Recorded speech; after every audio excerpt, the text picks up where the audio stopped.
Heaven and Hell. Reverend Park had died from high blood pressure, but by the grace of God his life was extended for another 20 years. However, for the first 4 years, he was not able to speak due to his condition. He was about 50 years old when he had come back to life. During his death, the Lord showed him to heaven and hell. I want you to know if you are arrogant and prideful, you will bring curses upon yourself. I had a mega church of 5,000 members, but I was struck down by God due to my arrogance. Now I fear God. James 4:6. I used to own property worth about $150 million US. I owned 5 luxury cars, but after my death experience, I gave it all away. Please remember, salvation cannot be achieved by your possessions, but through faith. And now I plead to the deacons, elders, and the other leaders in their churches to serve your pastors with all your heart. On December 19, 1987, after I had finished my lunch and while I was resting, I began to feel excruciating pain. It was so unbearable that I felt as though I was going to die. Then I lost consciousness.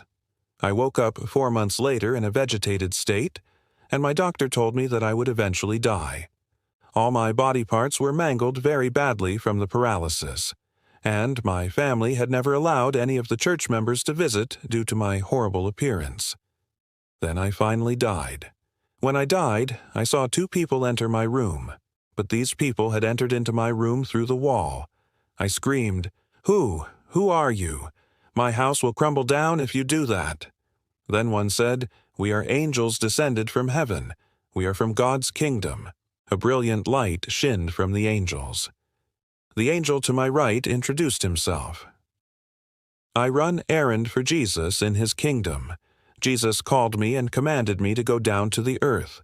He commanded me to take you to heaven. You are dead.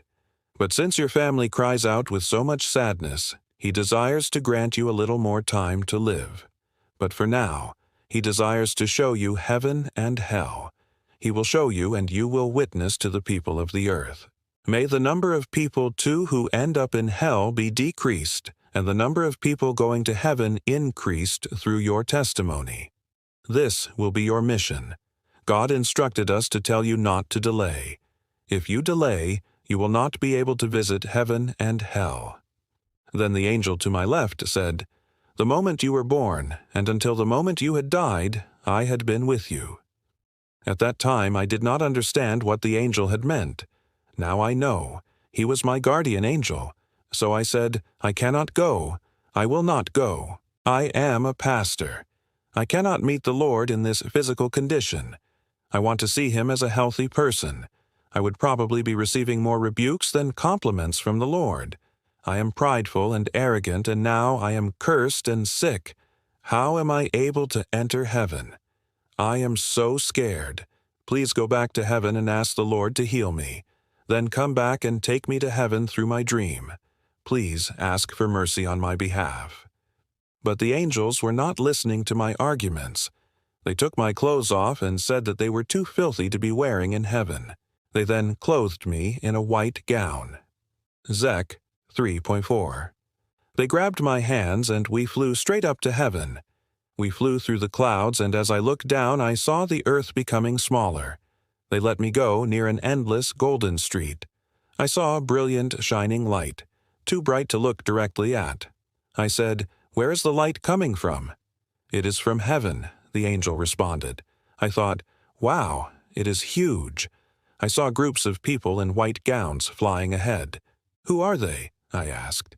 The angel replied, "They are the ones who had served God faithfully and trusted in Jesus by obeying and following the lead of the Holy Spirit with all their heart. Their bodies are dead on earth. They are now the souls heading toward heaven." The other angel continued, "There are 12 gates in heaven. When a saved soul comes to heaven, they must enter through one of those gates." We were standing in the south gate, but it was closed. As we were waiting, I asked the angel, "Angels, why is this gate not opening?" The angel replied, "It is because you are not singing the heavenly worship song." Psalms 104. I asked, Angels, I was very prideful and arrogant, and as a result I was cursed with sickness. I am not good at singing earthly worship songs. How am I able to sing heavenly worship songs when I had never heard it before? 3. The angel replied, You are correct, but you must still prepare yourself to worship. You are a prideful person, but prepare to sing. The angels began to sing. As they sang, I began to sing with them. It became natural to me, and we entered in. The scene of heaven was indescribable. I can't describe heaven with my earthly words. I said, Lord, thank you so much. Even though I was very prideful and arrogant and cursed with a sickness, you have still brought me to heaven to show me around. I then heard the voice of God, My beloved Pastor Park, Yong Yu, I welcome you. You have made a long journey here. His voice was overflowing with love and tenderness. I replied back, crying in tears, Lord. The angels immediately said, You have been a pastor for 20 years. Do you not know your scriptures? There are no tears in heaven. Please stop it. I was not even able to cry. Reverend 21:4. The Lord then asked me 5 questions. How much time did you spend reading the Word, Bible? How much did you give of offerings? How many times have you evangelized to people? Did you tithe properly? How much time did you spend in prayer? I could not answer the 5th question. The Lord rebuked me for the 5th question. After you had become a mega church pastor, you had become very lazy with prayer. Being busy is no excuse to me. I had to repent of it later. The angels will show you many places in heaven and of hell. Look around as much as you desire. You will leave after witnessing many different places in heaven and hell. But the Lord did not allow me to see his appearance. The angels first took me to 3 different places in heaven. In the first place, I saw little children living together. The second place was where the adults lived. The third place was where the souls had barely made it to heaven. Even though they made it to heaven, they had made it shamefully. Many people had asked me how old the little children were. They appeared like kindergartens. They were not the little boys or girls as we would know of gender. Each child had their own baby angel to accompany them. In heaven, most of the souls will have their own individual home. John 14:2. However, there were some who did not have 4 homes. I will explain this later. Moreover, the children did not have their own individual homes either. I asked, the children are also souls. Why do they not have their own homes? The angel replied, Just as the people on earth require materials to build their homes, we in heaven also need materials to build here. When a person serves the church and others faithfully unto the Lord, those deeds will become materials for a person's home in heaven. When the materials are provided, the angels assigned to build a saint's home will go to work on constructing it. The children who are below the accountability age have not built up any materials to build a home. In other words, they did not have the time or chance to earn their rewards, materials. This is why they do not have homes. I continued with my questions. What shall I do on earth to provide more materials for my home? The angels replied, There are 7 things one must do to build up their materials to build their home. The first is their accumulation of worship and praise to God. The second is their time spent reading the Bible. Third, their time spent praying. Fourth, their time spent evangelizing to people. Fifth, one's offering to the Lord. Sixth, their obedient tithes to God. Lastly, their time spent serving the church in any way. These are the deeds or works of obedience in which one accumulates materials for their heavenly home. If one is lacking in these areas, they will have no materials to build their home. There were numerous people in heaven without homes. Many who did not have homes were actually pastors, deacons, deaconesses, elders, etc. I asked out of curiosity, Where do the children live then? The angels replied, They live here. As I looked around, they were gathered throughout the garden of flowers. The garden of flowers was so beautiful, and the fragrance was out of this world. The scene was beyond what I could describe with my words. The second place was for faithful adults. there is a difference between salvation and rewards. This place had so many homes.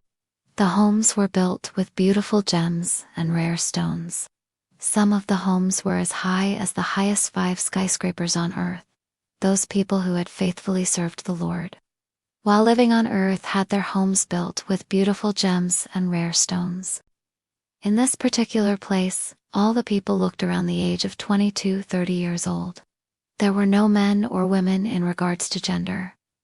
There are no sick, old, or lame people. I once knew an elder named O.M. Young. He had died at the age of 65 years old.